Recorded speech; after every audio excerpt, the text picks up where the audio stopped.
창세기 26장 6절에서 11절의 말씀 우리 한 목소리로 읽겠습니다.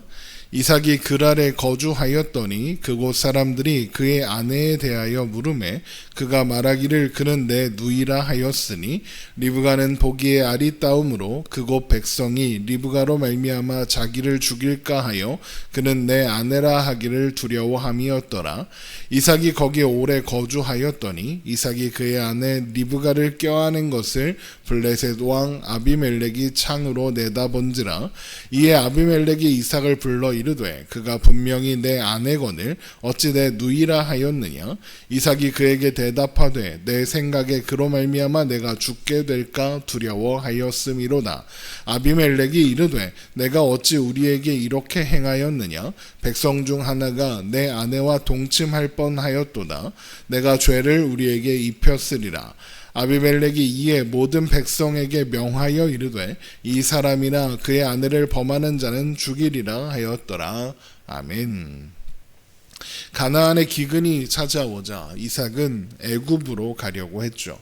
애굽에는 나일강이 있어서 기근의 영향을 잘 받지 않았으며 나일강을 따라 형성된 목초지가 있었으니 기근을 피하기에 적당한 곳으로 보였을 겁니다. 그러나 이삭이 애굽으로 가려고 한 것은 단순히 그 이유 때문만은 아니었죠. 그래서 하나님께서 이삭의 애굽행을 막으시고 가나안에 머물라고 하셨습니다.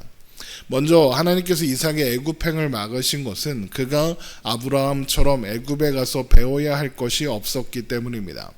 아브라함은 애굽에서 바로보다 위대하신 하나님, 전능하신 하나님을 배웠습니다. 그러나 이삭은 하나님이 이미 그러한 분이라는 것을 알고 있습니다. 아버지와 여러 가지 일들을 함께 경험하며 이미 경험하고 배웠거든요. 그러면 그런 이삭이 왜 애굽으로 가고자 했을까? 그 위대하신 하나님, 전능하신 하나님이 나의 하나님이라는 확신이 없었기 때문입니다. 하나님은 전능하신 분이고 가나안은 하나님께서 아버지 아브라함에게 주신 땅이지만 그게 내 이야기, 이삭의 이야기인지는 잘 모르겠는 겁니다. 내 이야기가 아닐지도 모른다는 불안과 두려움이 이삭에게 있었던 거죠. 이삭이 이런 생각을 하는 이유는 그가 이스마엘을 만났기 때문일 것이다 라고 말씀드렸습니다. 그리고 그의 12아들, 각 족속의 지도자들이 된 그 아들들을 보았기 때문입니다. 그런 이스마엘의 모습은 이삭의 눈에 하나님이 아브라함에게 약속하신 복이 자신이 아니라 이스마엘에게로 흘러간 것처럼 이스마엘의 것인 것처럼 보였을 겁니다. 그러는 와중에 가나안에 기근이 찾아온 겁니다. 그러니 하나님이 주시는 축복은 진짜 내가 아니라 이스마엘 건가 보다 이렇게 생각해 버릴 수 있었던 거죠.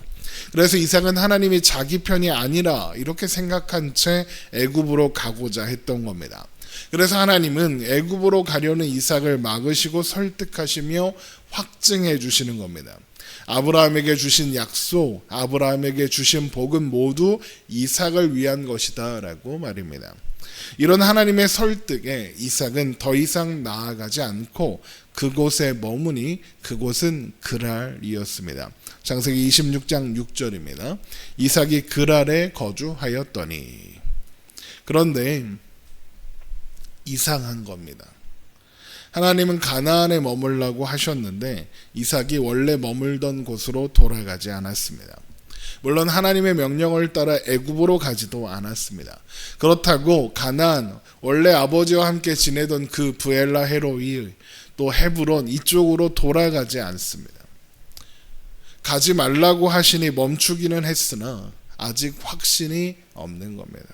그래서 기근이 찾아온 가나안으로는 가지 못하고 애굽에는 미치지 못하나 그래도 가나안보다는 낫다고 생각되는 그랄, 게다가 어릴 적 아버지와 함께 지냈던 적이 있는 이 그랄에 머물기로 하는 겁니다. 그러니까 이삭의 믿음은 아직 이 정도의 수준이다라고 할 수 있는 것이죠. 그렇다면 하나님이 이삭에게 이제 어떻게 행하시겠습니까? 배워야 할 것들을 그곳에서 배우게 하실 겁니다. 그리고 그 일은 아버지 아브라함이 하나님을 배웠던 방식과 흡사했습니다. 그랄에 머물기로 한 이삭은 리브가가 걱정이었습니다. 리브가는 아리따운 여인이니 혹 누군가 이삭을 죽이고 리브가를 차지할지도 모른다라고 생각한 겁니다. 그래서 이삭은 아버지 아브라함처럼 아내를 누이로 속이기로 합니다. 창세기 26장 7절입니다. 그곳 사람들이 그의 아내에 대하여 물으매 그가 말하기를 그는 내 누이라 하였으니 리브가는 보기에 아리따움으로 그곳 백성이 리브가로 말미암아 자기를 죽일까 하여 그는 내 아내라 하기를 두려워함이었더라. 이렇게 되어 있습니다. 이게 이 집안 남자들의 내력인지 모르겠습니다. 참 한결같죠. 물론 나쁜 쪽으로 그런 거죠. 아브라함도 이러더니 이삭도 이러고 있습니다. 그러나 다행인지 불행인지 이삭은 아브라함처럼 바로 아내를 빼앗기지는 않았던 것 같습니다. 그러나 리브가가 이삭의 누이로 인식되는 이상 언제든 블레셋 사람들이 리브가를 데려갈 가능성이 있는 상황이기도 했습니다. 언제든 아내를 빼앗길 수도 있는 상태였다는 거죠. 그러나 다행이지 리브가를 탐내는 사람이 없었는지 이삭이 그랄에 오랫동안 거주하였으나 리브가는 여전히 이삭의 곁에 있었습니다. 그러다 두 사람이 부부라는 것이 그랄을 지배하고 있는 블레셋의 왕 아비멜렉에게 들통나게 됩니다. 창세기 26장 8절입니다.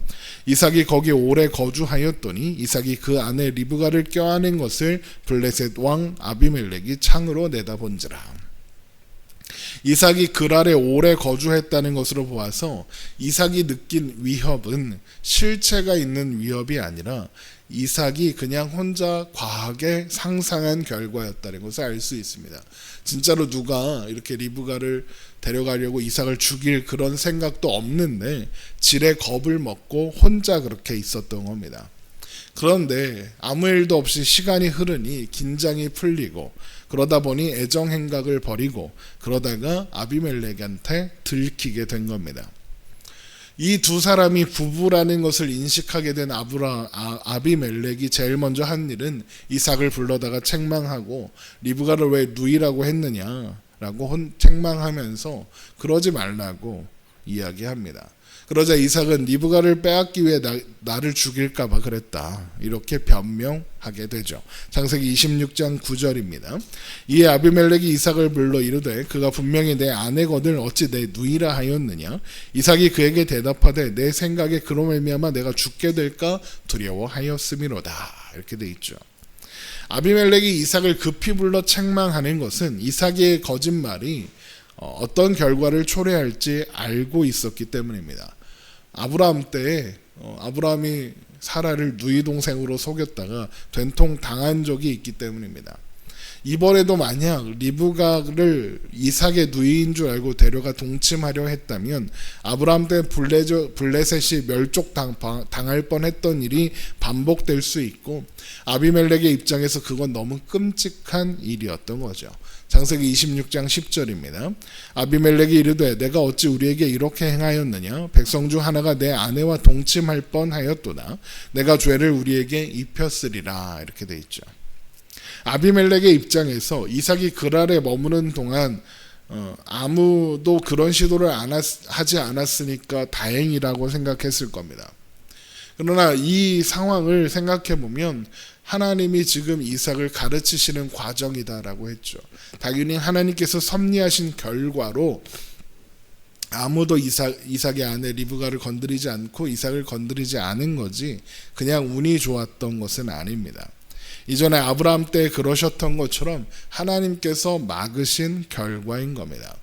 하지만 아비멜렉의 입장에선 이건 그야말로 식겁할 수밖에 없는 일이었죠. 아브라함 때 큰일 날 뻔했었으니까요. 결국 그렇게 이삭과 리브가가 부부인 것을 알게 된 아비멜렉은 모든 백성들에게 이삭을 건드리거나 리브가를 범하는 자는 반드시 죽게 될 것이다 라는 경고성 명령을 내리게 됩니다. 창세기 26장 11절입니다.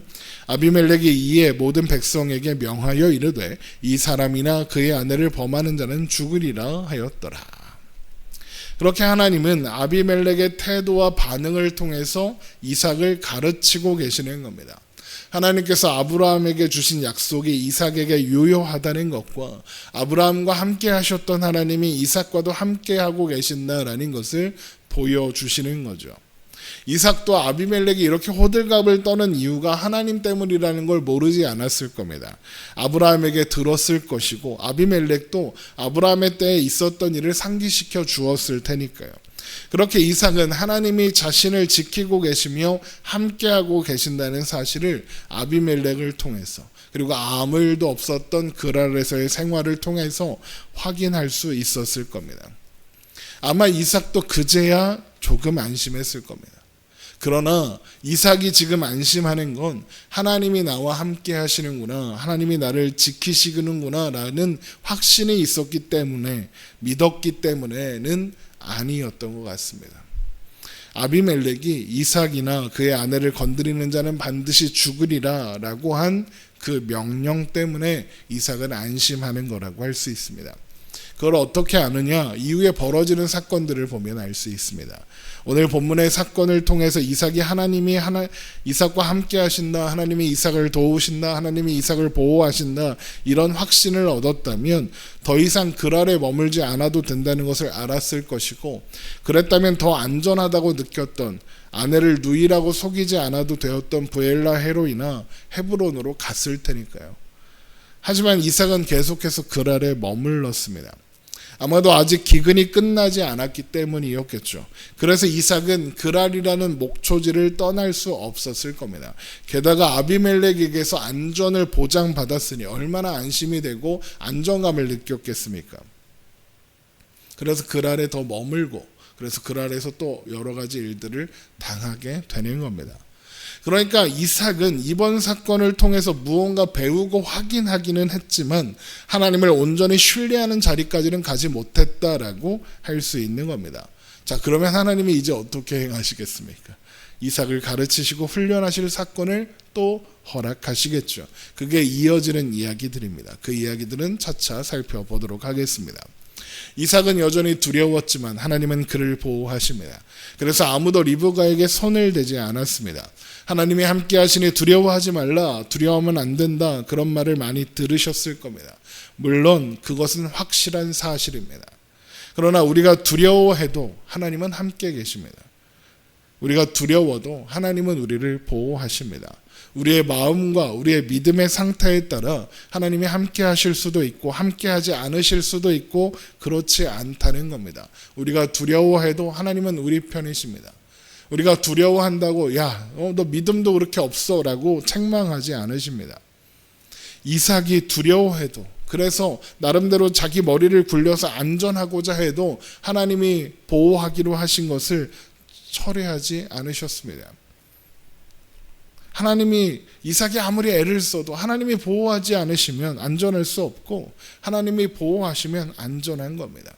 하나님은 이삭에게 아무 일도 없었던 오랜 시간을 통해서, 그리고 아비멜렉의 입을 통해서 그것을 가르쳐 주시는 겁니다. 그렇게 이삭을 설득하시는 거죠.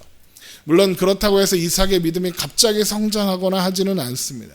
그러나 하나님은 그렇게 하나하나 가르쳐 주고 계시는 거죠. 그리고 결국에는 하나님만이 도움이시며 하나님 안에 사는 것만이 가장 복되다는 고백을 받아내실 겁니다. 우리의 신앙 여정이 그런 과정, 그런 시간입니다. 우리의 모든 날은 하나님의 하나님 되심을 배우는 시간이고, 그렇게 우리의 믿음은 조금씩 온전해져 가는 겁니다. 그 시간, 그 과정이 더딘 것 같아도 잘하고 있습니다. 하나님이 그렇다고 약속해 주셨습니다. 그러므로 두려워도 오늘의 한 걸음을 내디뎌 나아가는 우리가 되기를 주님의 이름으로 축원합니다. 기도하겠습니다.